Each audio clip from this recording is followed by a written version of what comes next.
Bon après-midi à vous tous. Aujourd'hui,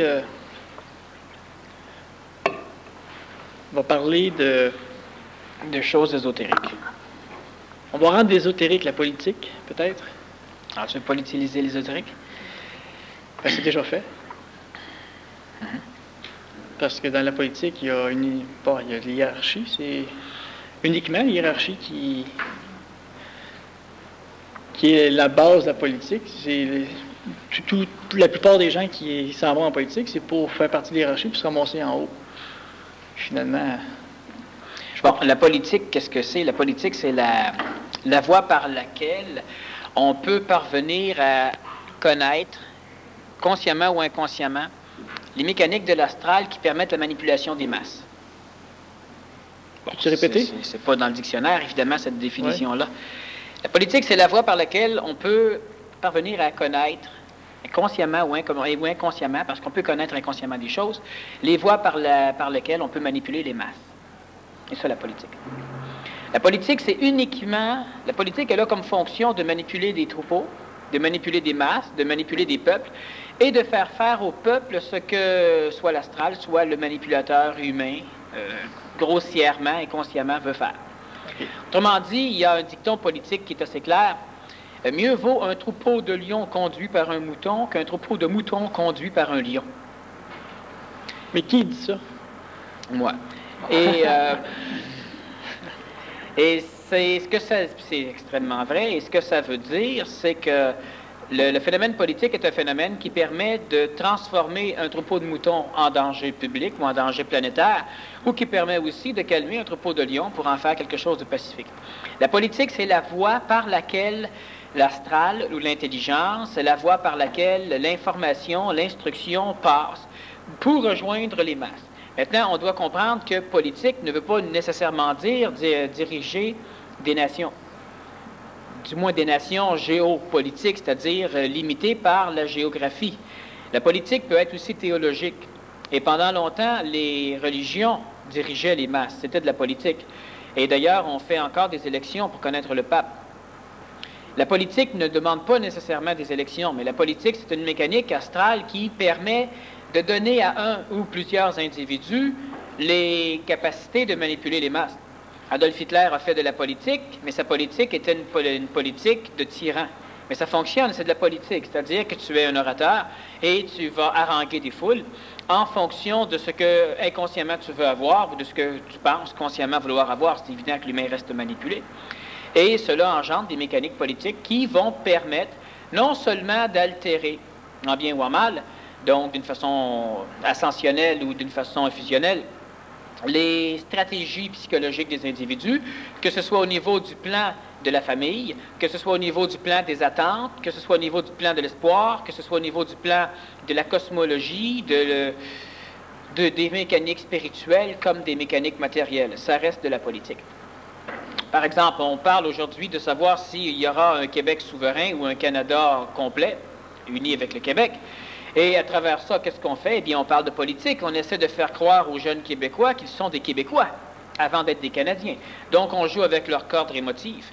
On va essayer de faire croire aux Canadiens que les Québécois ont toujours été la peste bubonique de la Fédération, de la Confédération. Et on va continuellement jouer avec l'historicité, donc nécessairement avec les engrammes réincarnationnels. On peut dire aux Québécois que presque tous les Québécois ont au moins quelques centilitres de sang indien dans leur famille. On peut dire aux Canadiens qu'ils sont plus américains, on peut dire aux Canadiens qu'ils sont un peuple élu, on peut dire n'importe quoi à n'importe qui. Et c'est ce qui se passe présentement chez les Autochtones, par exemple. C'est ce qui se passe aussi au niveau du Québec, c'est ce qui se passe au niveau du Canada, au niveau des États-Unis, au niveau de l'ancienne URSS, etc. Mais là, la politique, c'est la structure par laquelle on manipule le peuple, finalement. C'est par laquelle on manipule les masses. Donc, la masse peut être un peuple, la masse peut être un groupe de skinheads, la masse peut être le Ku Klux Klan, la masse peut être l'Europe en entier, la masse peut être les États-Unis d'Amérique, la masse peut être tout le monde musulman. Donc, pas nécessairement un peuple. Sauf, évidemment, si on prend le mot peuple puis on le monte au niveau de masse, c'est-à-dire qu'on parlera donc de peuple élu. On parlera de peuple divin, ou de peuple musulman, ou de peuple juif, ou de peuple anglais. Mais ça fonctionne jusqu'à un niveau de... ça va fonctionner dépendamment du niveau de conscience de la masse à laquelle ça s'adresse? Non. Ça veut dire que peu importe ce que tu vas vivre, ce que tu veux faire passer comme idée, peu importe celui qui est en haut et qui veut faire descendre un projet, une idée, n'importe quoi, ça dépend de comment il va le faire, mais peu importe, ceux qui sont en bas, ils vont bouger comme lui le décide. Comment il va le faire, c'est ce qu'on appelle la politique. C'est pas ton idée de base qui fait que tu es politicien ou pas. C'est comment tu vas communiquer ça au peuple. Il y a un grand roi qui disait à son fils, il lui dit, écoute, je dois rencontrer mon équipe de propagande. Alors le fils dit au roi, pourquoi tu as besoin d'une équipe de propagande? Ben, il lui dit, parce que nous régnons d'une façon intelligente sur le peuple. Et si on ne lui dit pas, il ne pourra pas le savoir. Alors, il y a donc une équipe de propagande qui se promène à travers le peuple, incognito, puis qui vont faire de la politique, c'est-à-dire qu'ils vont communiquer au peuple que le roi est un bon roi. Parce que sans ça, les gens ne s'en rendront pas compte que le roi est un bon roi. Et c'est de la politique. La politique, c'est aussi de la publicité, c'est de la mise en marché, c'est des attaques, c'est des tueries, c'est des éliminations massives, c'est des empoisonnements. C'est parce que la question qui me vient, c'est à quel moment, qu'est-ce qui détermine, parce qu'on peut dire que la masse décide de la façon dont elle va être dirigée, parce que c'est elle, par exemple, d'un système démocratique qui va mettre quelqu'un en place pour se faire... Bon, tu as raison, la masse décide de comment elle va être dirigée et elle le décide en fonction de l'instruction qu'elle a eue des dirigeants. Bien, dépendamment de la politique qui les a influencés. Donc, la masse décide absolument rien. Oui, mais il y a un moment donné que tu auras beau dire quoi que tu voudras, par exemple, à une masse intelligente, ça passera pas. Uniquement parce qu'à un certain moment donné, les gens qui font de la politique finissent par vouloir faire du pouvoir. Et lorsque les individus qui font de la politique finissent par ne plus servir leur Dieu, donc ce qui les amenait à avoir l'information nécessaire pour politiser ces idées, bien, à un moment donné, ce qui arrive, c'est que les mécaniques astrales qui le chapeautaient se coupent, parce que l'individu ne nourrit plus ce à quoi il est relié, mais veut transformer sa place, sa position en pouvoir, donc veut se nourrir lui. Et lorsqu'il commence à vouloir s'auto-nourrir, on le coupe au niveau de l'astral, et là, il commence à perdre le contact avec le peuple, ce qui fait que progressivement, le peuple va commencer à avoir un autre politicien, qui peut être l'opposition, ou qui peut être quelqu'un à travers le peuple, parce que les mécaniques comme ils donnaient l'énergie à notre politicien, vont se connecter à quelqu'un d'autre, et là, vont forcer progressivement le peuple, encore par la propagande, bref, par les mécaniques politiques, ils vont forcer le peuple à comprendre que ce bonhomme-là, il est passé dedans. Et là, les gens vont vouloir se révolter. Et là, normalement, l'individu, étant donné les mécaniques astrales, parce que tout ce que lui a créé de par sa présence, son parti politique ou son parti de tyran, son empire, ça crée un égrégore qui, elle, ne veut pas mourir. Et là, normalement, l'individu va résister, il va vouloir rester en place, malgré que le peuple ne veut plus de lui. Et là, normalement, un pouvoir démocratique devient un pouvoir tyrannique parce que l'individu ne veut plus décoller. Et là, dépendamment des endroits, des égrégores donc, qui vont manipuler la population ainsi que le gouvernement en place, on pourra assister à l'émergence de régimes militaires ou de régimes comme on en retrouve au Mexique, non pas au Mexique, mais disons en Amérique centrale et Amérique du Sud, puis un peu partout en Afrique. Parce que tout ce qui peut manipuler une masse à tasser la personne qui est en place, c'est une autre forme de politique. C'est toujours la même politique. Qui peut être, par exemple, menée par l'opposition, ou par exemple, on prend ici au Canada ou au Québec. C'est une autre forme, c'est toujours de la politique qui tire sur un bord et tire sur l'autre, mais à un moment donné, ça passera plus, ça. Bon, c'est pourquoi, normalement, l'être humain intelligent finit par vouloir se dissocier des mécaniques politiques, donc il devient apolitisé, et il ne va plus voter, il ne participe pas. C'est sûr qu'il y a plusieurs personnes qui ne vont pas voter uniquement parce qu'ils ne comprennent absolument rien à la politique. La politique est une guerre religieuse. Alors nécessairement, c'est une guerre de pouvoir, ce sont des individus qui ont du pouvoir, des individus qui ont des possibilités, et ces individus-là passent leur temps à essayer de contrôler les masses pour servir leur propre, leur propre famille, leur propre idéologie. Maintenant, au Québec, on a différentes idéologies et présentement, le système politique est de plus en plus compliqué à l'échelle de la planète parce que nous approchons de la fin d'un cycle et approchant de la fin d'un cycle, la majorité des engrammes réincarnationnels, donc des mémoires qui flottent dans l'astral et qui ne sont pas encore incarnées, se cherchent un corps, donc s'incarnent à travers des lignées familiales ou des lignées d'imprégnation et cela force inconsciemment la majorité des populations à revivre des structures politisées. Parce que, à l'époque où vous avez vécu dans il y a quelques centaines, quelques milliers d'années, tout était politique, sauf que la population participait à la politique parce qu'on demandait toujours à la population ce qu'elle voulait faire et on avait des conseils, conseils de guerre, conseils de paix, conseils de déménagement, conseils de ceci, conseils de cela. On réunissait les individus décidaient et 2 jours après, on appliquait. Les individus ont donc tous connu ce que c'était de la politique. La majorité des individus ont aussi tous connu ce qu'était la tyrannie parce qu'ils ont vécu sous des régimes ou des régimes impériaux. Donc, ils ont connu ce qu'était la tyrannie. Et les individus, présentement, vivent avec des mémoires réincarnationnelles qui ne sont pas limités par l'intelligence et qui se confrontent les uns les autres, des mémoires réincarnationnelles qui leur font dire qu'ils ont le droit de chialer, qu'ils ont le droit de protester, des mémoires réincarnationnelles qui leur font dire que ça ne sert à rien de chialer parce que le tyran ne te laissera pas passer. Donc, les individus finissent par devenir ce qu'on appelle la population silencieuse, des personnes qui chialent sans arrêt, qui sont malades de chialer, mais qui ne feront jamais de politique ouverte, qui ne se mouilleront pas, qui ne se baigneront pas, toujours dans la peur de se ramasser sur une liste noire, d'être éliminés par la police secrète parce qu'ils réincarnent des mémoires de population et de pays et d'époques où ça se passait. Présentement, ici au Québec, on vit un régime particulier parce que nous vivons historiquement une confrontation entre un empire qui est le Canada, qui veut conserver le Québec parce que le Québec est l'un de ses plus grands pourvoyeurs en énergie, que ce soit en énergie humaine, que ce soit en énergie d'idées, que ce soit en énergie financière ou en ressources. Et en plus, le Québec, évidemment, est la province qui permet le rattachement des maritimes, donc des provinces de l'Est au reste du Canada. Si le Québec se détache, c'est sûr qu'on en perd d'autres. En plus, le Québec est un morceau de casse-tête extrêmement important parce que si le Québec se détache, probablement que la Colombie-Britannique va se détacher, que le Manitoba va se détacher, puis bref, finalement, tout va tomber. Alors, on tient à garder le Québec.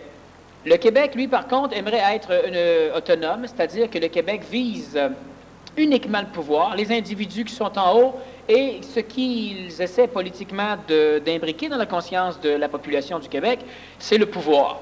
C'est-à-dire que ensemble, nous sommes des caves et séparés et seuls, nous serons moins caves. C'est finalement le résumé de la philosophie des séparatistes. Et à travers cela, l'énergie de séparation du Québec, tout ce qu'elle ne sert à rien. Parce que présentement, l'énergie de la séparation du Québec est canalisée en écœurement par le peuple autochtone. Donc, plus le Québec parle de séparation, plus les Autochtones se sentent dynamisés. Alors, présentement, le Québec sert uniquement de voie de transition. Il prend de l'énergie un peu partout dans l'astral canadien et il la transmet, il la transfuse directement dans les populations autochtones. Alors, les Autochtones finissent par dire que c'est eux le peuple souverain, que c'est eux qui doivent avoir les territoires, que c'est eux qui doivent avoir ceci, être reconnus comme entité autonome.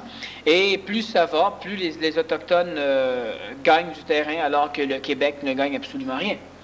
Pourquoi? Uniquement parce que la stratégie est d'obliger le peuple québécois à se réveiller. Et le peuple québécois, lorsqu'il va se réveiller, il va être sous l'empire et sous l'emprise de politiques particulières, des politiques qui peuvent l'amener à se dresser et à faire la guerre, des politiques qui peuvent l'amener à s'éclater complètement en partie et totalement disparaître en tant qu'entité. Ce serait une forme d'autogénocide. Et ça peut amener aussi le peuple québécois à décider de solidifier les structures de base de n'importe quelle population intelligente, de n'importe quel peuple, et ça peut forcer le peuple québécois non pas à rechercher la séparation ou l'union, mais à rechercher à solidifier les bases même de ce qui constitue son autonomie psychologique. C'est-à-dire que le peuple québécois pourrait devenir une entité un peu comme le Japon l'a été, un peu comme l'Allemagne l'a été, un peu comme d'autres nations l'ont été. Le peuple québécois pourrait, par la force des choses, s'allier suffisamment entre eux pour devenir une force motrice mondiale. Et présentement, la politique de l'intelligence, c'est ce qu'elle demande au peuple québécois, alors que pour ce faire, étant donné que le peuple québécois, comme plusieurs peuples, sauf les Autochtones présentement, vit de médiocratie, les Autochtones, eux, vivent plutôt de supériocratie. Et nécessairement, pour arriver à motiver un peuple qui fonctionne uniquement par l'émotivité, on doit procéder à des stratégies d'opposition politique. Et la seule façon de devenir puissant quand on est à l'opposition, c'est de s'arranger pour communiquer de l'information qui va permettre d'engendrer l'écœurement à travers la population. Et quand la population est suffisamment écœurée, là, elle peut grouiller, elle peut réagir et elle peut renverser les régimes. Alors, présentement, si le Québec se sépare, il va lui rester les plaines du Saint-Laurent. Mais habituellement, si tu parles de l'Allemagne, du Japon, eux, ils sont devenus puissants suite à des guerres. C'est-à-dire qu'ils ne sont pas devenus puissants suite à des guerres. Le Japon a toujours été puissant, mais ils sont devenus la plus grande puissance mondiale à cause de l'aide allemande, à cause de toute la richesse allemande qui était transportée au Japon un peu avant la prise de Berlin. Et ils sont devenus... Pendant longtemps, on savait très bien que lorsqu'on achetait quelque chose, c'était écrit « Made in Japan », on savait que ça voulait dire que c'était cheap, que c'était pas bon, ça casserait, puis ça ne valait rien. Aujourd'hui, quand tu achètes quelque chose écrit « Made in Japan », c'est synonyme de fiabilité. Ça ne cassera pas. « Made in Taiwan » ou « Hong Kong », ça l'a remplacé, le Japon. Pourquoi? Parce que les Japonais ont subitement été lavés par les explosions nucléaires et par l'imprégnation américaine de leur égrégore. Donc, les Japonais ont été lavés de leur tradition. Étant lavés de leur tradition, les Japonais sont obligés de devoir s'adapter à une nouvelle culture. C'est l'américaine. S'adaptant à une nouvelle culture, nécessairement, ils vont mélanger leur culture, ce qui leur en reste, à ce qu'ils perçoivent de l'autre. Et nécessairement, de là va naître une nouvelle culture. Et c'est toujours ces alliances-là qui engendrent la possibilité sociale d'un avancement. Alors, nécessairement, les Japonais, innovant, donc amenant une nouvelle culture, deviennent un peuple assez puissant. Ça, c'était une mutation culturelle, finalement? C'est toujours ce qui arrive lorsqu'on se fait conquérir. Mutation culturelle. D'ailleurs, c'est ce qui est arrivé aussi pour l'Allemagne. L'Allemagne a été conquise en deux. Elle a été conquise par l'URSS, il y a eu une mutation culturelle, et elle a été conquise donc par l'Europe, et elle a eu une mutation culturelle aussi. Mais étant donné que les Allemands étaient plus près du point de vue culturel du reste de l'Europe que de l'Union des républiques socialistes soviétiques, nécessairement l'Allemagne de l'Ouest a pu développer plus facilement, c'est-à-dire continuer à élaborer ses structures scientifiques avec la mutation culturelle qui a fait en sorte que ce peuple-là a changé énormément du point de vue de leur philosophie ou de leur structure astrale. Maintenant, les Japonais, eux, sont devenus la plus grande puissance économique pour la simple raison qu'ils ont une philosophie, évidemment c'est un mélange culturel, c'est-à-dire qu'ils ont la philosophie américaine maintenant de l'innovation et de foncer, mélanger la philosophie du Japon, du drapeau mère qui fait dire que le japonais est nécessairement l'élite humaine et que c'est le représentant direct de Dieu sur le plan planétaire, donc ça l'élimine chez eux la médiocratie, ça leur permet d'envisager la conquête du monde. Alors que traditionnellement, la conquête du monde se faisait par les armes et par le fait que les Japonais se retrouveraient partout. Aujourd'hui, la conquête du monde japonaise ne se fait pas par les armes, se fait par l'argent. Et ils n'ont pas besoin d'avoir de Japonais partout, mais ils aimeraient bien voir des non-Japonais partout. Et c'est ce qu'ils sont en train de faire avec les États-Unis, avec le Canada, puis un peu partout. Donc, les Japonais veulent conquérir le monde, mais d'une façon qui est acceptable. Le Québec, lui... Les Québécois sont placés dans une situation politique absolument merveilleuse pour devenir un leader mondial. Pourquoi? Parce qu'ils sont dans une structure très instable. L'instabilité est la mère des nouveautés. C'est aussi la mère des famines, la mère des crises, la mère des guerres. Bon, ça dépend simplement de ce que l'humain fait avec l'instabilité. La grosse problématique de la politique directe et non pas la politique de position, c'est qu'on essaie toujours, premièrement, j'ai déjà expliqué que le gouvernement avait comme première fonction de préserver les situations sociales qui nécessitaient sa présence. Donc, les gouvernements planétaires actuels ne sont pas là pour régler les problèmes, ils sont là pour entretenir les conditions qui imposent leur présence. De façon à ce qu'on vote toujours pour des gouvernements similaires. C'est ce qui arrive avec les pays sous-développés. On vote un nouveau gouvernement, ben, il fait la guerre aussi. On renverse le gouvernement, l'autre, il fait encore la même chose. Ça ne change rien ici, c'est la même chose. On part de Bourassa à un autre. Personne ne sait jamais ce qu'ils veulent. Bon, on demande au peuple, puis on leur dit en arrière ce qu'ils doivent répondre. Fait que c'est sûr, ça va bien mal. Maintenant, ce qu'on doit comprendre, c'est que ça, c'est la politique directe. Premier régime politique. Quand on applique une politique directe, donc la politique directe, elle descend, et elle s'arrange toujours pour faire en sorte que les masses soient confondues. C'est-à-dire que les individus soient dissous, dilués à travers le nombre, pour faire en sorte qu'il n'y ait plus d'entité solide. Et d'ailleurs, ça va se faire par l'éducation aussi. Lorsque quelqu'un a quelque chose à dire, on lui demande pour qui il se prend.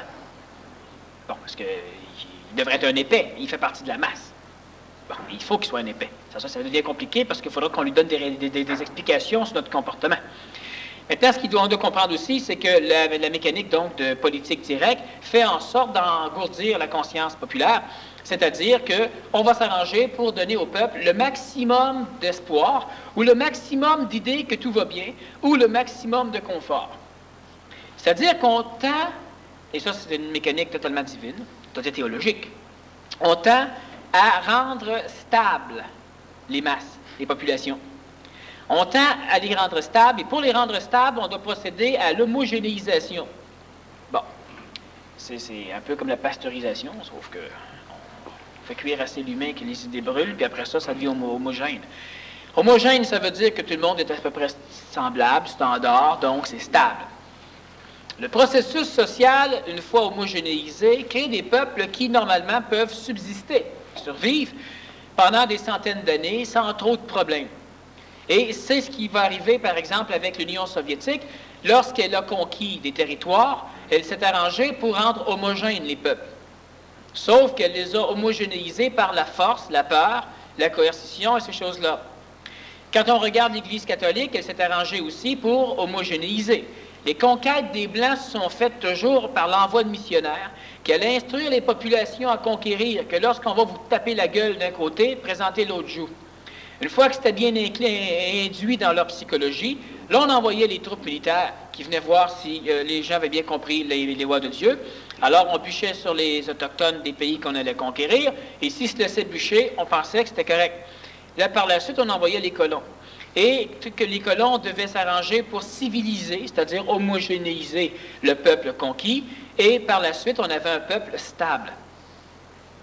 Les populations stables sont des populations mortes. Il y a beaucoup plus de suicides et de drogue, de narcomanie, de toxicomanie dans les populations stables que dans les populations instables. La population stable, ça fait partie des mécaniques célestes de la vision anthropique des choses, c'est-à-dire que l'entropie, c'est la stabilité parfaite par la perte totale de l'énergie motrice. C'est de l'entropie. Et tout dans ce qui fait partie de la vision humaine tend vers l'entropie.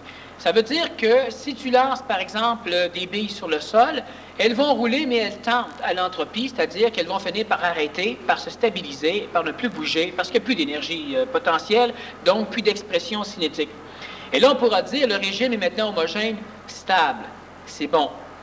Évidemment, quand on parle d'énergie, ce n'est jamais bon, parce qu'il n'y a plus rien qui se passe. Un moteur qui est en entropie est un moteur qui a tout consumé son essence. Un soleil en entropie est un soleil qui n'existe plus. Un humain entropique, c'est un humain qui est fini de se décomposer. Alors, on s'arrange pour créer des sociétés anthropiques. Donc, faire en sorte que les gens n'aient plus d'idées, que les gens n'aient plus de motricité, que les gens finissent par entrer dans une fourmilière et suivre inconsciemment tout ce qui se passe sans se poser de questions. De ce fait, les individus finissent par créer un grand cercle où tout le monde tourne dans le grand cercle et où chaque personne pense que celui qui est en avant sait où il va, alors il suit. C'est la stratégie de politique directe, créer l'entropie, donc créer l'homogénéité, la stabilité. Dans la stabilité, on n'innove plus. On est satisfait de ce qu'il y a. Donc, l'astral peut dominer parce que ça devient un rituel très social où on vit les mêmes stratégies sans arrêt et on nourrit les populations sans arrêt. Les religions sont les plus grands anthropiseurs. Pourquoi? Parce que la religion, elle inculque directement dans la conscience spirituelle de l'homme, de la femme et de l'enfant, des mécaniques qui l'obligent à des traditions. Si on regarde au niveau musulman, par exemple, tu dois 2 fois par jour te tourner vers la Mecque et faire tes prières. L'Église catholique demandera les mêmes choses, parce que les gens ici étaient moins anthropiques, parce qu'on a fait trop de conquêtes. Ça a changé les choses un peu. On demande des rituels, parce que le rituel t'oblige à retrouver l'entropie, donc l'homogénéité. Exactement comme l'individu qui fait de la méditation transcendantale, et lui, il décide qu'à 8 heures le matin, il fait 20 minutes, puis à 14 heures ou à 16 heures le soir, il fait 20 minutes, il devient anthropique. Il devrait méditer n'importe où, n'importe quand ça donne. Là, il ne serait plus anthropique. La méditation n'est pas une entropie, mais le rituel méditatique, lui, peut devenir anthropique. Donc, politiquement, on commence par exiger des individus l'entropie, l'homogénéité. Alors, de ce fait, on va, par exemple, tout faire pour assimiler les marginaux, que ce soit les immigrants, et dans certains cas, l'assimilation, elle peut être bénéfique si l'assimilation n'est pas anthropique. Ce que tu as à amener, amène-le, puis ce qui ne va pas, ce qui va. Mais l'assimilation anthropique, ce que tu as à amener, on n'a rien à faire, c'est nécessairement niaiseux. Puis si tu n'es pas content, tu as juste à t'en retourner d'où tu viens. Bon. L'assimilation, donc, va être anthropique et on va assimiler la jeunesse, on va assimiler la vieillesse, on va assimiler les peuples, on va assimiler tout le monde. politique directe crée l'entropie. Les politiques d'opposition sont toujours dynamisées par l'intelligence supramentale. La politique d'opposition, elle passe nécessairement par l'astral, sauf que la politique d'opposition, donc ceux qui sont à l'opposition, que ce soit dans la population, que ce soit au niveau des ministres, des ministères, que ce soit au niveau des gouvernements. Donc, la politique d'opposition est une politique qui, elle, va défaire l'entropie. C'est-à-dire que c'est une injection massive d'énergie qui peut être culturelle, qui peut être théologique, qui peut être stratégique. Et en injectant cette énergie, il se passe simplement ceci, que les individus, bougés par l'énergie, se voient déstabilisés au niveau de leur culture, au niveau de leur émotivité, au niveau de leur astralité, au niveau de leur pensée. Et étant déstabilisés, ils se mettent en mouvement parce qu'ils ont peur. Et ils deviennent donc atropiques, c'est-à-dire qu'ils ne sont pas dans l'entropie. Et à un moment donné, ces individus-là finissent par créer des bouleversements à travers le système homogène, et nécessairement, le système politique va tout faire pour les éliminer. Dans les pays très coercitifs, on les tue simplement, c'est facile. En Chine, on fait même payer les balles par la famille des personnes qu'on élimine. Bon. Et on va les éliminer. Quand on regarde la politique de l'opposition, c'est donc toujours une politique d'intelligence. La problématique, c'est que la politique de l'intelligence, elle a créé un égrégore particulier quelque part. La politique directe, la politique du monde astral, celle qui est anthropique, a créé un égrégore particulier dans un autre part. Et quand les individus de l'opposition finissent parce qu'ils ont engendré suffisamment d'écœurement, et l'écœurement, c'est nécessairement pas la stabilité, quand on est écœuré, on n'est pas stable. Et ça va faire en sorte de créer un mouvement qui peut placer le gouvernement d'opposition à la place du gouvernement qui est déjà en place. Et là, en 1 an ou 2, les égrégores ne pourront pas suivre parce que les individus ne sont pas intelligents. Donc, l'égrégore de politique d'opposition dirigé par l'intelligence ne peut pas rester longtemps à la place de l'égrégore en place, l'égrégore qui gouverne, et lentement, il s'estompe, donc il décolle. Et l'intelligence qui habitait les individus qui n'étaient pas anthropiques, donc les individus de l'opposition, finit par les quitter. Et ce peuple-là, donc les personnes qui viennent de gagner le pouvoir pour pouvoir diriger, finissent lentement par se relier au pouvoir politique direct. Donc, progressivement, ils deviennent à leur tour un régime de stabilité politique, donc de stabilité anthropique. Ils veulent garder de la stabilité parce que ça les garantit de demeurer au pouvoir. Est-ce que c'est ça? Avec le semblant de contrôle. La stabilité, il y a des populations qui sont toujours en guerre, mais c'est stable. Oui. Okay? Ils sont toujours en guerre. Donc, la stabilité, l'entropie, c'est au niveau de la conscience qu'on la demande. Dans les populations comme ici, l'entropie, on l'a créée par le besoin de posséder. Alors, à un moment donné, on a inventé le système d'achat sans arrêt, c'est-à-dire que les personnes sont devenues des consommateurs extraordinaires et on ne recyclait pas, on consommait. Ça crée une stabilité, c'est-à-dire que les gens font toujours la même chose, ça peut créer du snobisme, parce que j'explique qu'on a 2 formes d'aristocratie. Il y a la bourgeoisie qui est l'aristocratie véreuse et il y a les aristocrates qui ne sont pas nécessairement bourgeois, qui, eux, peuvent faire des choses. On s'est arrangé simplement pour créer un système de consommation, quitte même à donner de l'argent à ceux qui étaient dans la rue, les assistés sociaux, etc. Il y en a qui, maintenant, on sait que c'est intelligent, mais au départ, c'était pas par intelligence. On a donné de l'argent aux vieux pour qu'ils consomment, on donne de l'argent aux pauvres pour qu'ils consomment, on donne de l'argent aux jeunes pour qu'ils consomment, on donne de l'argent à tout le monde, puis en plus, on fournit des biens de consommation. Ça, c'est une stabilité anthropique. Bon, c'est sûr que ça a certains avantages sur une stabilité militaire ou guerrière, par exemple, qu'on va retrouver dans d'autres pays, parce qu'on est plus confortable dans la stabilité. C'est correct. Ça n'empêche pas l'évolution de la matière, le fait de ne pas être stable. D'ailleurs, ça la permet, puis ça l'oblige encore plus. Maintenant, ce qu'il faut comprendre, c'est pourquoi en système économique, on va dire que la concurrence est une bonne chose. Pourquoi? Parce que la concurrence est une forme de déstabilisation régulière des marchés. Mais évidemment, il ne faut pas qu'il y ait trop de déstabilisation, un peu de déstabilisation. Ça permet l'innovation. Bon, mais il ne faut pas trop. L'intelligence se sert donc des mécaniques d'opposition. Elle réveille les individus à l'opposition et elle leur fait voir les contres, donc elle leur fait voir que ce qui est en place n'est pas bon. Chez l'humain qui n'est pas intelligent, nécessairement, il va vibrer à l'idée que ce qui est en place n'est pas bon. Pourquoi? Parce que c'est la seule façon de l'obliger à ne pas être anthropique. Chez l'humain intelligent, donc chez l'être transitif, on va aussi lui faire voir que ce qui est en place n'est pas bon. Mais s'il est intelligent, il va être capable de transcender l'astralité de l'opposition qui l'amène à se déstabiliser et à voir que ce qui est en place n'est pas bon. Cette vision des choses, il va être capable de voir que dans ce qui est en place, c'est bon. Pas toute, la majorité des choses, mais là, il va être capable de voir ce qui est bon aussi, qui n'est pas en place. Et c'est ça qu'on devrait mettre en place. Alors que celui qui est à l'opposition dans l'astralité, donc sans l'intelligence, lui a de la difficulté à voir ce qui en place est bon. Alors il va vouloir tout rejeter, et c'est ce qui va faire en sorte qu'on se ramasse avec des politiciens qui sont relativement peu brillants et qui vont toujours être en train de chialer contre tout ce que l'autre parti va faire, ou le gouvernement en place va faire. La politique, c'est quelque chose d'extraordinaire parce que, l'individu qui fait de la politique, il peut ne pas être partisan. Donc, il peut ne pas être assujetti à un parti quelconque. Il peut être tout seul dans son parti. L'individu qui veut la politique, c'est la capacité de se relier aux mécaniques qui nous permettent de contrôler les masses. L'individu qui fait de la politique, la première chose qu'il va déclencher dans son aura, dans sa structure de vie, c'est le fait qu'il va se détacher progressivement des mécaniques collectives de politisation.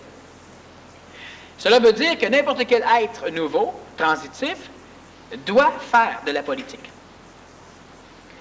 Pourquoi? Parce qu'en faisant de la politique, il va se détacher des consciences collectives. Il ne fera pas ça du jour au lendemain, il va le faire en quelques mois, quelques années. Bon, quelques mois.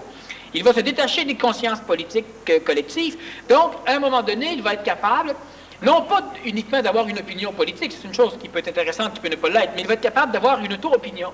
Donc, une opinion intrinsèque à lui, qui ne sera pas la coloration directe des mécaniques astrales politiques. Ça reste une coloration, évidemment, de l'information que l'on a. Si on n'a pas toute l'information nécessaire, on aura un point de vue particulier. Mais le point de vue qu'on aura, qui sera particulier, aura été particularisé par notre intelligence. En plus de l'avoir été par les informations qu'on a reçues. Alors que l'individu qui ne fait pas de politique, cet individu-là, lui, chaque fois qu'il a une opinion, disons, politique, c'est jamais une opinion qui a été intelligencée, c'est toujours une opinion qui est collective, qui provient de la masse, de ce qu'il a entendu dernièrement. Bon. Alors, tous les êtres transitifs doivent faire de la politique donc, première raison, pour se détacher des mécaniques manipulatrices qui font en sorte que les individus vivent une conscience d'appartenance à une population que dans leur mental ou dans leur intelligence, ils rejettent. Il y a énormément d'individus transitifs qui se disent non canadiens, non québécois, ou qui se disent citoyens planétaires, ou qui se disent pas citoyens du tout, de rien du tout, mais qui en même temps vont être insultés ou heureux s'il se passe quelque chose de politique, soit au niveau fédéral, soit au niveau provincial. Parce qu'ils n'ont pas coupé.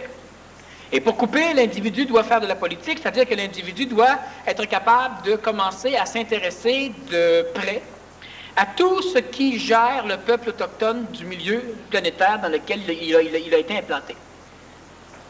Quand tu parles du peuple autochtone, tu veux dire de l'homme ancien? Canadien, je parle des unités carbone. OK. Ce n'est pas parce qu'on a un corps physique identique au reste du monde qu'on est comme le reste du monde. 2, ce n'est pas parce qu'on vit au Québec qu'on est nécessairement de racines québécoises et qu'on veut absolument danser la gigue, jouer du violon, puis manger des bines. Bon. Ce n'est pas parce qu'on se sent canadien que nécessairement on se sent touché par les problèmes de limitation de vente de bois de la Colombie-Britannique aux États-Unis. Ce n'est pas parce qu'on se sent, etc., qu'on doit se sentir accroché. On doit être capable, et c'est ce qui veut dire politiser l'être transitif, l'être humain doit être intelligent, doit être capable d'avoir une auto-opinion utopisée de ce que doit être le monde dans lequel il vit. Il ne doit pas vivre cela dans l'espoir de changer les choses. Changer les choses, ça appartient rarement à l'être intelligent. Parce que la masse est trop compliquée. Dernièrement, ceux qui ont pu écouter une émission intéressante où on interviewait un gars du Ku Klux Klan, ça donne une idée un peu de l'ampleur de l'impossibilité de changer les choses comme ça. Le gars, il est interviewé à la télévision, puis le gars, explique simplement, il demande à l'orateur, à l'intervieweur, il lui dit, écoute, le plus gros trip, le plus gros plaisir dans la vie, la plus grande jouissance, et tu vas comprendre comme moi que c'est d'attacher un noir, un nègre quelque part, puis après ça, d'aller y couper, puis d'aller y chercher le cœur pendant qu'il est vivant, l'arracher, puis le manger devant lui, puis d'avoir la face pleine de son sang, c'est la plus grande jouissance qu'un être humain peut espérer sur la planète. Le gars est à la télévision, puis il explique ça la semaine dernière. Bon, alors évidemment, avant de changer le monde, il faudra changer du monde. Et ça, c'est un blanc, un bon chrétien probablement, un bon citoyen qui fait partie du Ku Klux Klan et qui a établi une immense liste d'individus à éliminer parce qu'ils ont des pointages. Quand tu tues un noir, tu as 3-4 points. Si tu en tues 4, tu peux devenir tel grade dans le clan. Si tu tues une personne extrêmement importante, tu montes de niveau. Si un juif, il n'y a rien de pire que les juifs, tu montes encore de niveau. Et c'est intéressant, mais ça, on a ça partout. Bon, alors c'est sûr que la personne qui commence à se politiser, ce n'est pas dans le but de changer le monde. Changer le monde peut être un résultat secondaire, ça se peut. Pas le faire pourquoi? Uniquement pour te dissocier des mécaniques collectives qui te forcent continuellement à agir comme si tu étais un animal humain au même titre que tout le monde. Combien d'énergie avez-vous perdu pendant les discussions du lac Meech? Plusieurs vont dire, oh, pas beaucoup, moi. Non. Mais il y en a, par contre, qui se couchaient beaucoup plus tard quand on en parlait aux nouvelles. Ah, ça ne les intéresse pas. Mais quelque part en dedans, ils sont accrochés. Et puis, combien de personnes ont mal dormi ou ont moins dormi? Ils ne savent pas s'ils ont mal dormi ou moins dormi, parce qu'ils dormaient pareil. Mais, en tant que l'humain reste accroché à des mécaniques qui ne le concernent pas, qu'est-ce qui vous concerne? Ce n'est pas le Québec, ce n'est pas le Canada, ce n'est pas l'Union européenne, et ce n'est pas la division de l'Union soviétique. Et c'est pas ça qui concerne l'être intelligent. Ça ne concerne pas l'humain. Ce qui concerne l'être nouveau, l'être transitif, qui devra se politiser, et se politiser veut nécessairement dire s'opinioniser, donc à créer une opinion intérieure qui ne fait pas partie des mécaniques collectives. L'être humain qui se politise, c'est un être humain qui amène, par sa conscience, par sa parole, par sa gestuelle, donc qui exprime uniquement un monde, pas un monde libre, un monde intelligent. Mais un monde intelligent ne demande pas, un monde intelligent ne peut pas être un monde collectif. Ça peut être immense, un monde intelligent, mais un monde intelligent, contrairement au monde politisé actuel, astralisé, ne peut pas se faire, n'a pas besoin et même est incapable d'apparaître dans l'essence d'un troupeau, dans la masse. Autrement dit, pour créer une population astrale, on doit être homogène. Pour créer une population intelligente, on doit être instable. C'est évident que c'est un équilibre instable que l'humain va développer, donc une stabilité instable, reliée à l'attente active. L'être humain qui doit exprimer la société d'intelligence, tout ce qu'il fait, lui, c'est qu'il se sert du cadre actuel des choses. Il s'en sert comme vecteur, comme moteur et comme école, puis comme terrain d'expression pour exprimer ce qui se passe chez lui. Parce que l'être humain qui va se politiser va nécessairement politiser son intérieur. Et politiser son intérieur, c'est se donner la possibilité de se voter soi-même, donc de parvenir à accepter à un moment donné que notre intelligence soit à la tête de notre propre gouvernement, donc du gouvernement intérieur. Et il faut absolument que l'individu, en se politisant, travaille suffisamment à l'intelligentiation de ce qu'il est lui pour parvenir à restreindre puis à établir des lois dans l'astral, dans son astral intérieur, qui vont régir les mécaniques de sa vie présentement. Donc, ils vont régir le code astral qui l'assujettit à l'astral extérieur. L'humain doit se politiser uniquement dans le but d'atterrir dans sa conscience des mécaniques qui proviennent de l'intelligence. Ça veut dire quoi? Ça veut dire que ce n'est pas parce qu'à un moment donné, tu t'en vas dans un pays où on fait travailler des enfants comme esclaves, que nécessairement, si tu as des enfants là, ben, tu commences à les travailler comme des esclaves aussi. Ton troisième enfant, ben, tu lui vends pour payer ton chauffage cet hiver, même si tu as de l'argent. Écoute, même ça marche ici. L'individu qui n'est pas capable d'être politisé va nécessairement se faire embarquer un jour ou l'autre. D'ailleurs, ils sont tous embarqués sur la planète. Va nécessairement se faire embarquer un jour ou l'autre, même s'il avance à travers des mécaniques subtiles ou plus subtiles de politisation collective. Et il échappe toujours à son intelligence.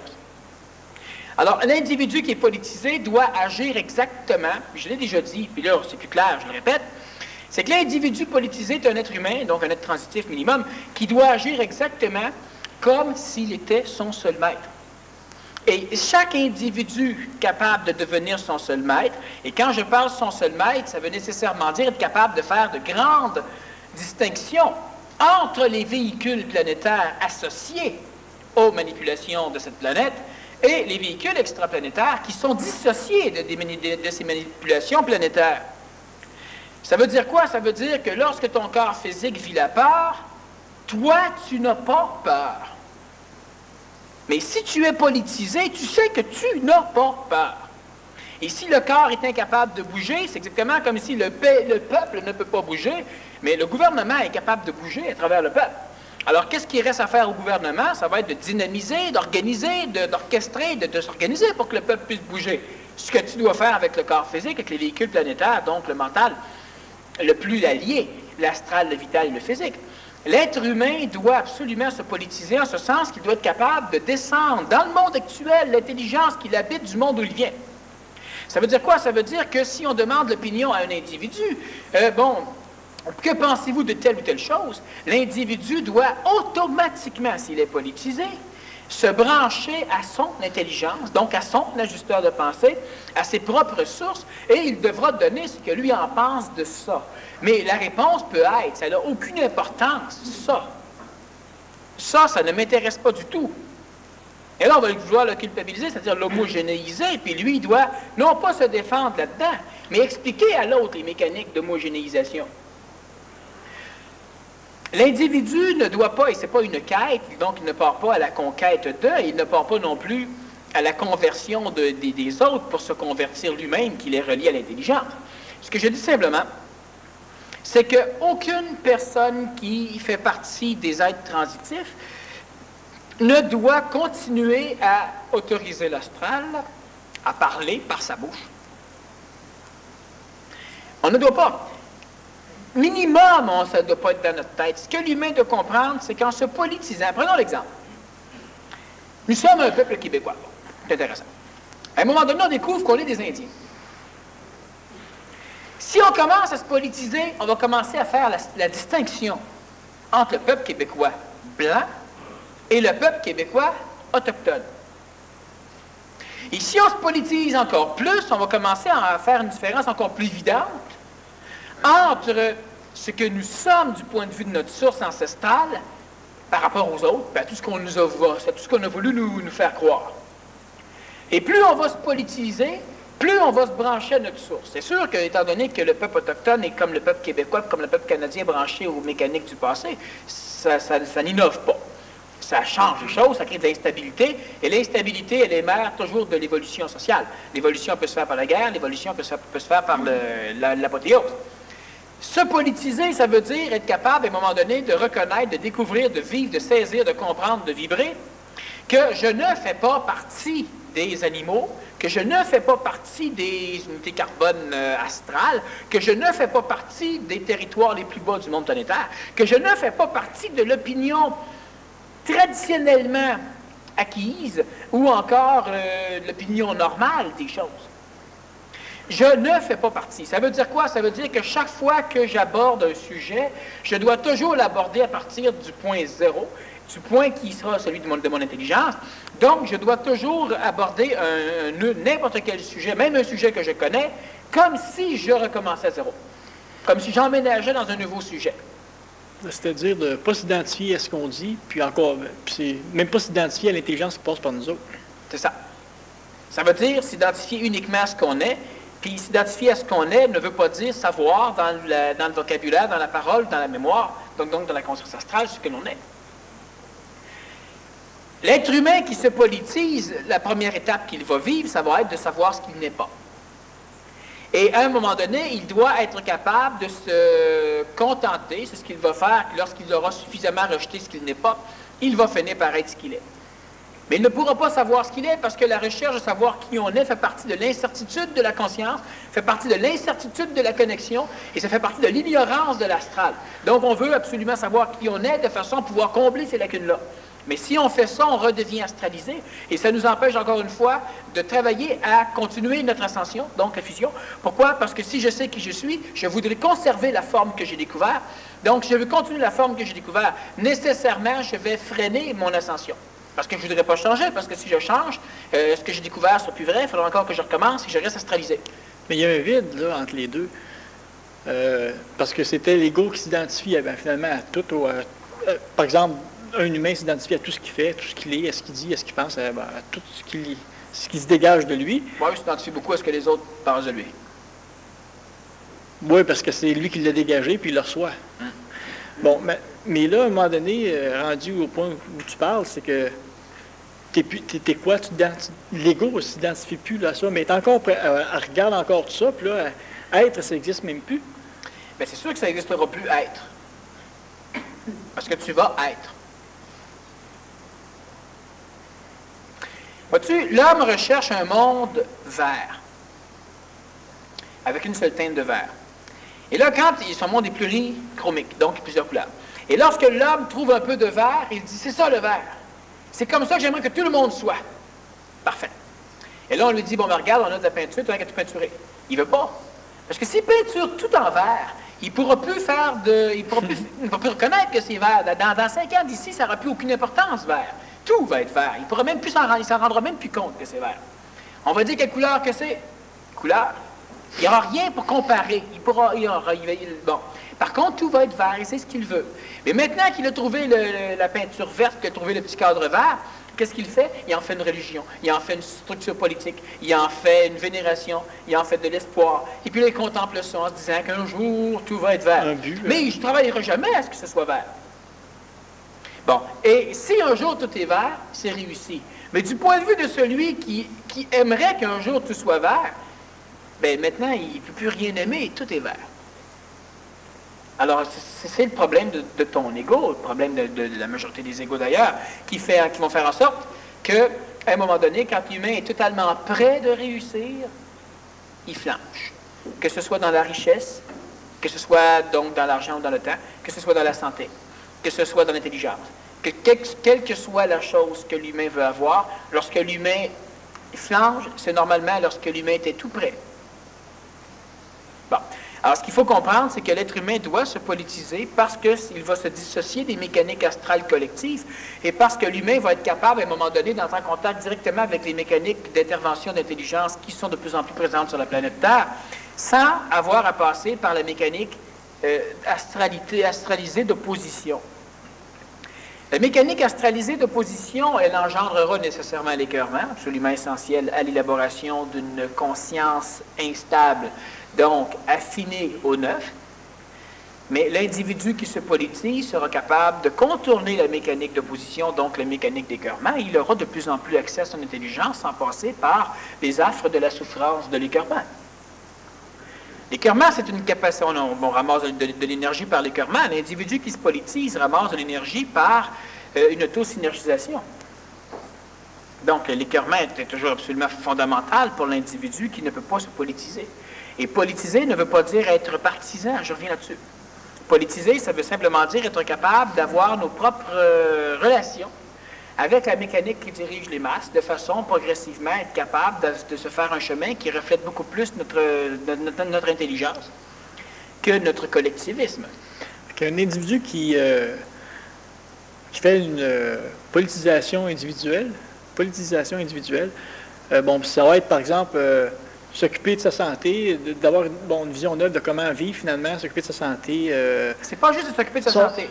Mais non, mais ça, c'est un début, à un moment donné. Puis là, de l'exprimer, ça, de ne pas avoir peur de dire ce qu'il pense, de ne pas être gêné de dire ce qu'il mange, finalement, tout ce qu'il fait dans la vie, ça, c'est d'être politisé envers soi-même, de s'exprimer, finalement. Oui, un politique intelligent, un politisé, toi, tu décides que tu veux commencer à faire du yoga, de la méditation, tu es encore plus trop. Alors, tu vas t'acheter un livre,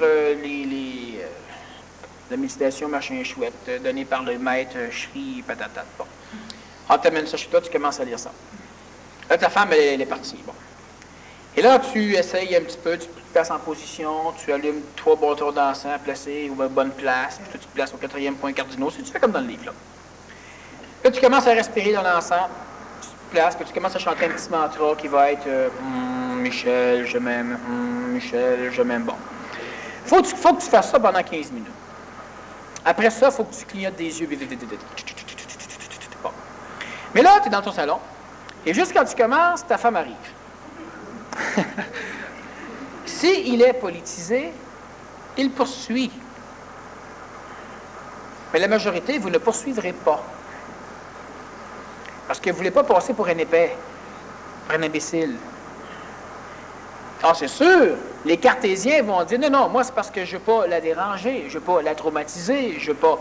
Ça, c'est la façon catholique d'avoir peur. Peur de déranger autrui. Puis la façon autre, c'est peur de passer pour un imbécile. Alors là, on cesse. Alors toi, tu es quelque part et puis tu attends l'autobus. L'autobus ne vient pas. Là, tu vois du monde collectif qui, à un moment donné, finissent par devenir instables par la frustration. Alors tu les vois, ils mettent un pied dans la rue, puis là, ils se tassent au complet pour voir si l'autobus s'en vient, au lieu de faire 3 pas, pour être droit et regarder. Alors, ils font comme s'ils n'avancent pas, puis ils s'étirent, mais ils n'osent pas avancer plus. Ils sont tous déstabilisés, là, tu sais comment c'est? Bon. Pendant que tu regardes ça, tu décides de faire du pompage sacré. Alors, tu commences à pomper. Ça place ton cerveau, ça relaxe la colonne vertébrale, ça rajeunit un peu ton corps. Oui, mais ils sont 25 là, à te regarder pomper. Celui qui s'étire tout croche puis que ça n'a aucun sens la façon dont il s'étire, il n'y a rien qu'à faire 2 pas de plus pour le regarder. Tu sais, tant qu'à les voir, tu vas voir, mais ils font comme s'ils ne voulaient pas aller voir, mais ils vont voir quand même. Ça, on accepte ça. Parce qu'eux essaient de rester homogènes, essaient de rester comme s'ils n'allaient pas voir. Puis tout le monde écoute voir ce qu'ils disent à l'autre. Tu sais, elle s'en vient-tu, elle s'en vient-tu pas. Tout le monde veut savoir, mais on est poli. Mais toi, tu es là, poum, poum, poum, poum, poum, poum, puis tu fais ton pompage sacré. Probablement que si tu n'es pas politisé, c'est évident que tu ne pourras pas le faire. C'est sûr que tu peux faire partie de l'opposition. Tu le fais pour écœurer tout le monde. Leur montrer que toi, tu n'as pas peur. Leur montrer, bon, c'est une chose. Et moi, je dis que l'être transitif, à un moment donné, est totalement limité par le fait qu'il est apolitisé par l'intelligence, qu'il est politisé socialement, parce qu'il devient un être homogénéisé. Donc, il n'a pas le droit d'être ce qu'il est. Ah oui, mais à mon travail, là, ça ne créera jamais de problème. Oui, mais moi, je suis professeur, puis ça ne créera pas de problème. Oui, mais mon mari, ma femme, mais ça ne créera pas de problème. Ça va créer un petit heurt quelque part, parce que les êtres humains sont politisés par les mécaniques astrales, donc elles font partie des gardiens. Tout le monde est communiste, finalement, parce que tout le monde va aller vendre, même le plus près des membres de sa famille, s'il devient marginal. C'est pas long qu'on va aller en parler tout de suite, on va aller, il faut qu'on s'organise. Bon, il faut qu'eux autres s'organisent, pas nous autres.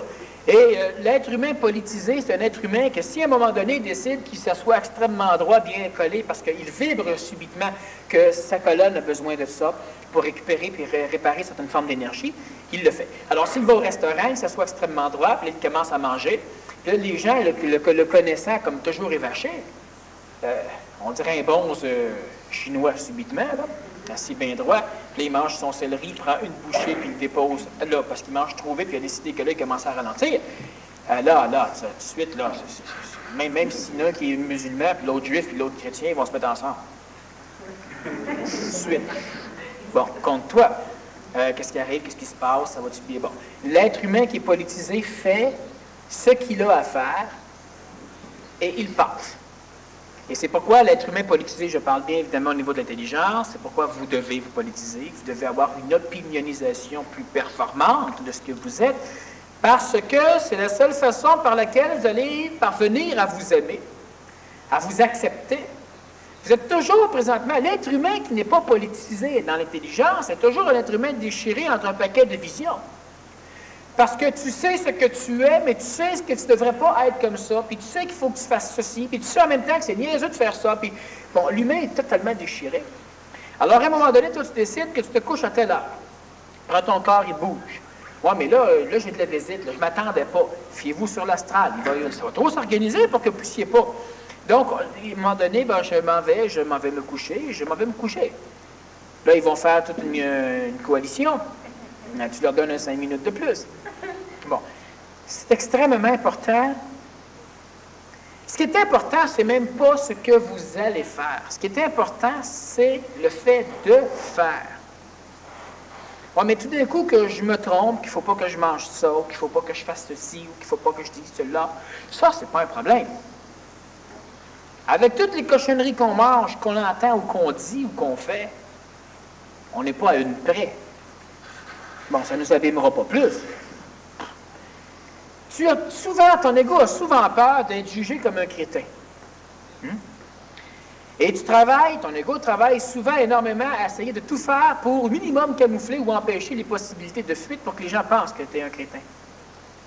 Et dernièrement, tu as passé un examen où tu as été recalé parce qu'il y a 2 individus qui ont considéré que tu étais un crétin.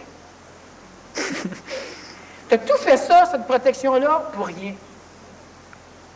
C'est ce que je dis. On en fait tellement pour rien. Alors qu'à un moment donné, on devrait simplement faire ce qu'on a à faire. Fais ce que tu as à faire. Bon, c'est tellement banal. C'est ce qu'il faut faire. Être politisé, ça veut dire descendre l'intelligence puis accepter de créer une expression extérieure, donc d'accepter de cesser de reporter notre handicap d'évolution sur le dos des autres, de la collectivité. C'est évident qu'ils font partie des coalitions astrales pour nous empêcher de vivre une ascension. Mais on s'en sert. Je connais tellement de gens qui me répètent souvent que oui, mais moi, au travail, je peux pas. Puis à un moment donné, j'ai essayé. J'ai essayé de leur expliquer c'était quoi la manipulation. C'est pas ça, essayer. Si tu aurais fait ce qu'il fallait, il aurait simplement fallu que tu agisses comme un être humain conscient des mécaniques de manipulation qui tend à bloquer et à mettre fin à la manipulation. La personne, elle s'est dit, pour faire ça, il faudrait que je convertisse la compagnie.